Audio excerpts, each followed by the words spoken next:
السلام عليكم ورحمة الله وبركاته. ازيكم حبايب قلبي؟ عاملين ايه؟ معكم ايمان طه من قناة اطبخها بسهولة. النهاردة هعمل معاكم الباتيه. النهاردة هعمل معاكم طريقة عجينة تنفع معاكم في الباتيه، وتنفع معاكم في القرص اللي بالعجوة، وتنفع معاكم في القرص اللي بالسكر، وتنفع معاكم في الترسة بالعجوة. بجد العجينة دي رهيبة، تنفع معاكم في جميع المعجنات تستخدميها. هشة وطرية وحلوة جدا. متنسوش تصلوا على رسول الله عليه الصلاة والسلام. معانا كوباية من اللبن الدافي، المج ده نفس المج بناخد منه كوباية من المية الدافية.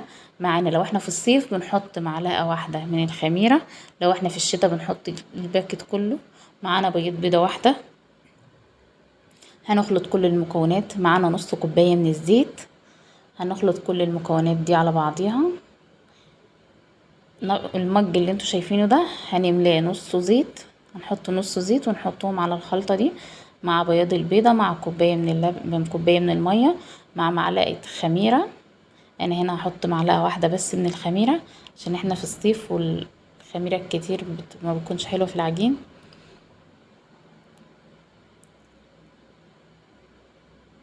وهحط 3 معالق من السكر، وهفضل ادوب فيهم اقلب فيهم لحد السكر ما يدوب.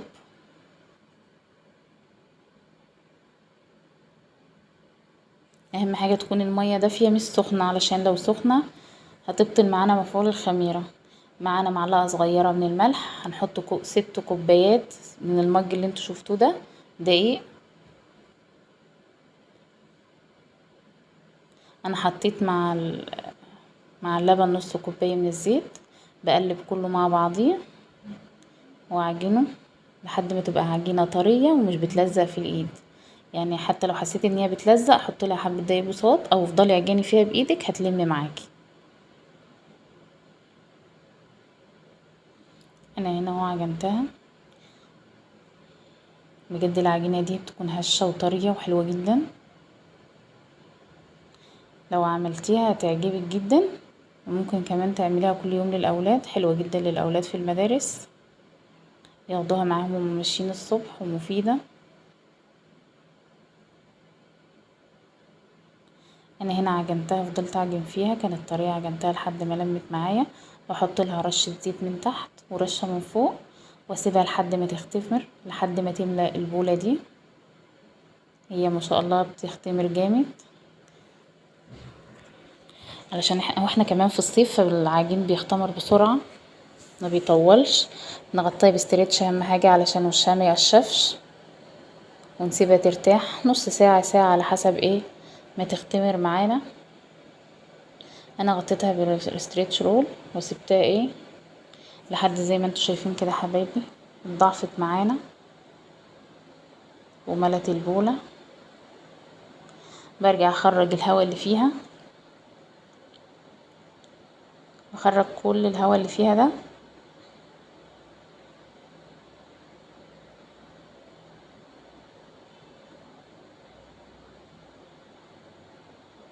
زي ما انتوا شايفين العجينة سلسة وطرية وحلوة جدا، تتشكل زي ما انت عايزة.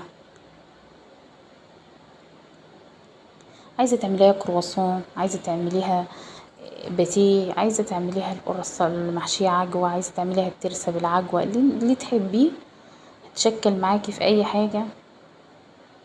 عايزة تعمليها اللي هي الضفيرة دي.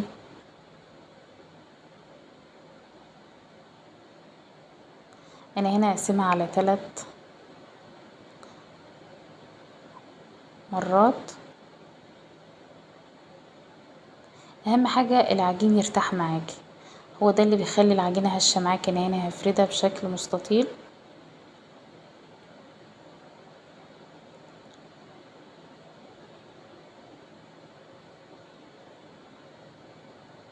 عجينة طرية جدا وحلوة وملمسها ناعم، عاملة زي القطن كده.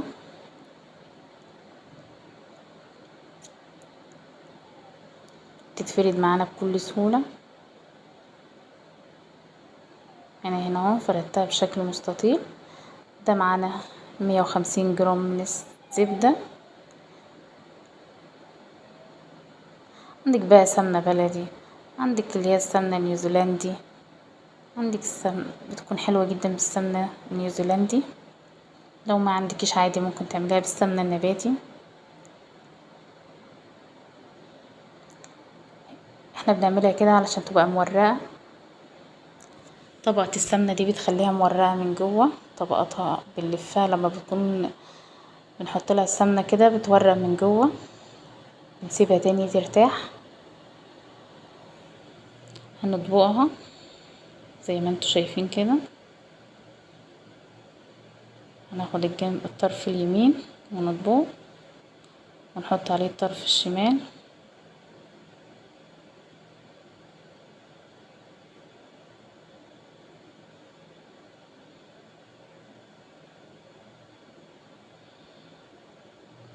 وندهن برضو سمنة تاني.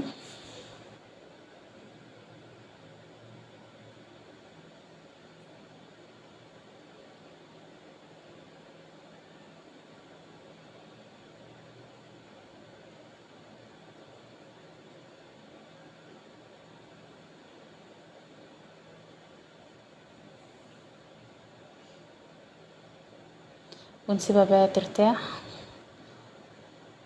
10 دقايق ربع ساعة. هنغطيها ندخلها في جوه كيس ونسيبها ترتاح. نرجع نفرد الاتنين التانيين. بعد ما نفرد الاتنين التانيين هنجيب اول واحدة فردناها، دي انا كنت عاملة واحدة قبل كده، احطها جنبيها وارجع ادخلها جوه الكيس واسيبها تختمر. دي اول واحدة عملناها. هنرجع نفردها تاني بالنشابة على شكل مستطيل برضو. هنا بعد ما ارتاحت معانا هتتفرد بسهولة جدا.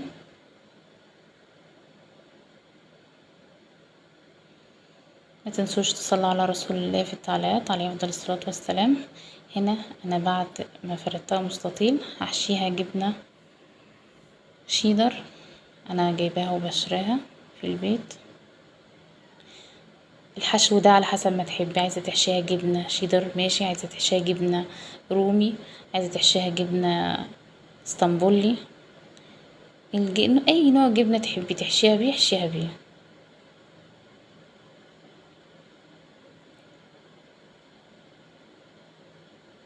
بس بصراحة انا بحبها بالجبنة الاسطنبولي، بتكون حادقة كده وبتكون طعمها جميل. انا هلفها زي رول كده.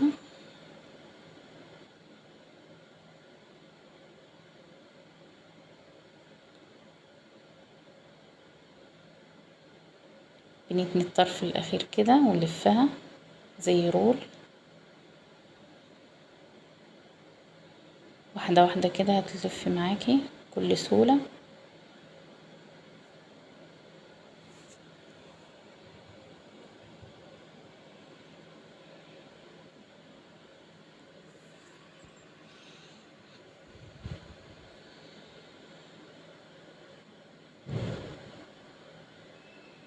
هنبدأ بقى نقطعها. انا قطعتها 4 صوابع كده وقطعتها بس كان حجمها كبير، فانتي لو بتحبيها كبيرة هتعمليها 4 صوابع. التقطيع ده على حسب ما تحبي، بس لو 3 صوابع بيكون حجمها افضل يعني من ال4. فانتي هتحطي 3 صوابع وتقطعي، ونرجع ندوس عليها. بعد ما عملناها كده بندوس عليها ونحطها في صينية مدهونة بزيت من تحت، ونسيبها لحد ما ترتاح تاني وحجمها يتضاعف. انا هنا بدهن الصينية دهنة زيت بسيطة واضغط عليها كده بفردها. اهم حاجة نبعده عن بعضيه علشان ما شاء الله بعد ما بيختمر بيلزق في بعضيه، لانه بيختمر بيتضاعف زي ما انتوا شايفين كده ما شاء الله حجمهم متضاعف ازاي. هنا انا معايا صفار البيضة اللي فضلت مننا من البياض البيضة اللي احنا حطيناه، بحط معاهم شوية لبن، 4 5 معالق لبن، وبدهن بيه وش الباتيه.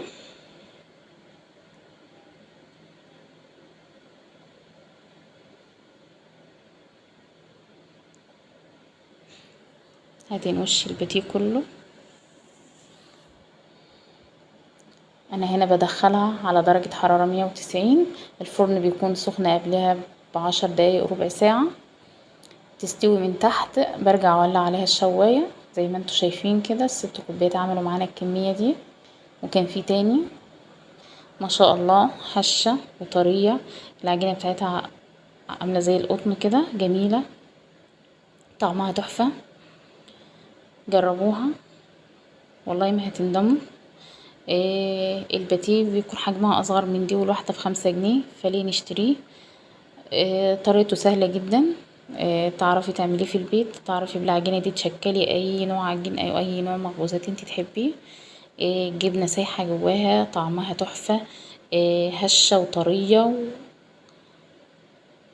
انا هفتحها لكم دلوقتي واوريكم هي مورقة من جوه جدا.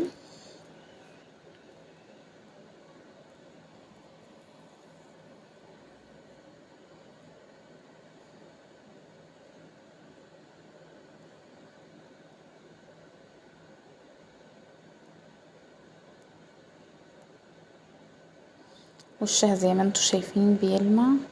اللبن مع البيض هو اللي عطيها اللمعة دي. انا زي ما بوريكم كده بدوس عليها هشة جدا زي ما انتوا شايفين يا حبايبي مورقة معاكم ازاي.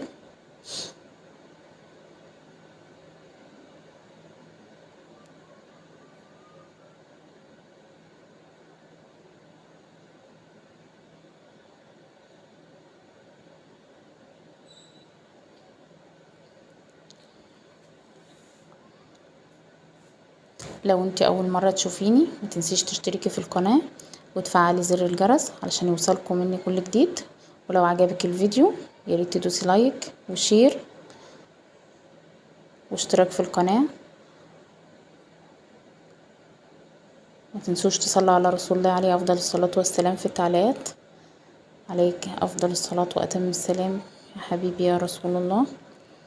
اللهم صل وسلم وبارك وزد